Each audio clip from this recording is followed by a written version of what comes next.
Some manufacturers try to make their estate cars look all sleek and coupe-like, only to sacrifice their practicality.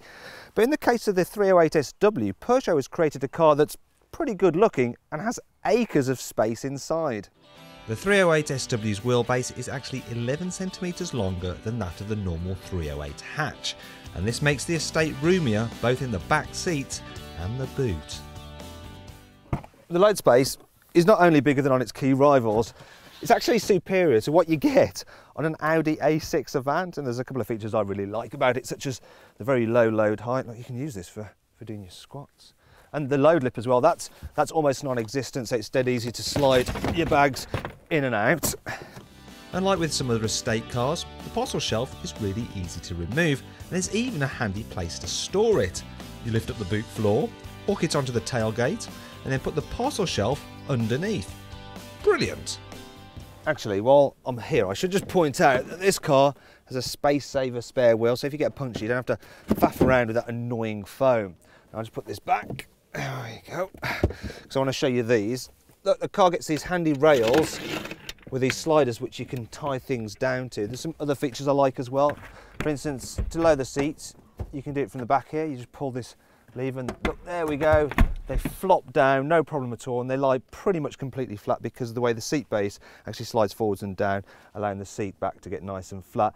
And that absolute low volume that you've got there is actually bigger than on a BMW 5 Series Touring, so nice work, Peugeot. Given the huge carrying capacity, the Peugeot 308SW is a bit of a bargain as it undercuts many of its rivals on price. It's also well equipped, with the mid-level active model giving you all the kit you really need, such as touchscreen with sat-nav, rear parking sensors and dual zone climate control.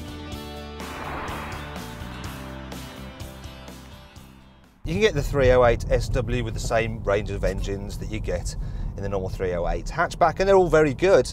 If you want the most economical one, that'll have to be the Blue E HDI 1.6 litre diesel, because that will do 88 miles per gallon, and it's reasonably swift enough for most people.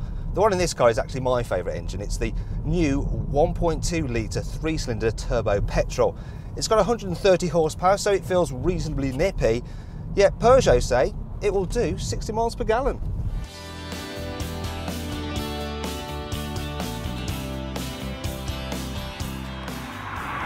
The 308SW is a reasonably pleasant car to drive. It's comfy, the seats are nice and relaxing, you can do long distances in them, no problem at all. It's fairly quiet inside, especially at speed, and the steering, it's light and puts the car exactly where you want it to go. Thing is though, the gear shift feels all rubbery and it makes this strange noise when you change. The clutch, it's all squidgy and it's as though there's glue in it, and when you start throwing this car around it does start to roll a little bit in corners, and as a result it's very good at getting you from A to B comfortably, but yeah, you never really have that much fun when you're doing it.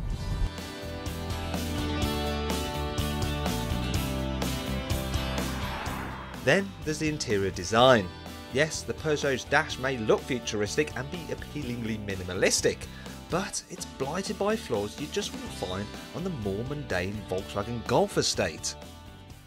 For instance, you can control most of the car's functions through this screen, and you know, that's a really nice idea, but it's a bit of a faff to operate. For instance, I've got the sat nav up now, and if I want to alter the temperature of the car, I have to press this button and then alter the temperature.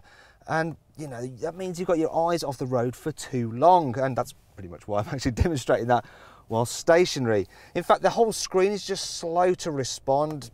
Yeah, it's not the best touchscreen in the world. I don't think Apple has anything to worry about.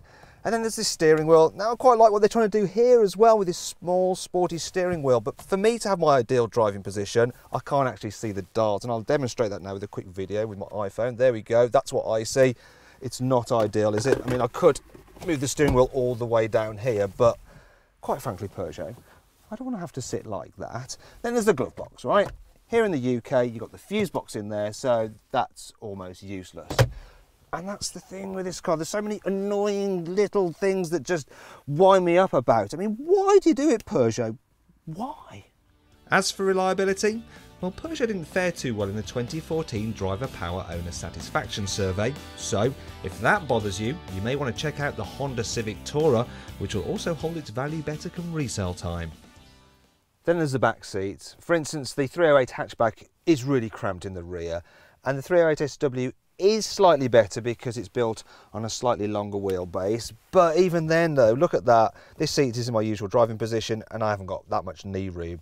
A Skoda Octavia Estate is definitely more roomy here in the back, which is a shame because these seats are nice and it's quite a pleasant place to sit, especially with this panoramic glass sunroof. But that brings its own problem as well. For instance, here at the side, yeah, I am hitting my head pretty much just on this light fitting, so tall people are going to find it a squeeze back here. But bizarrely, if you sit in the middle seat, which is normally a bit of a perch in other cars, it's actually way better. And that's the problem with this car.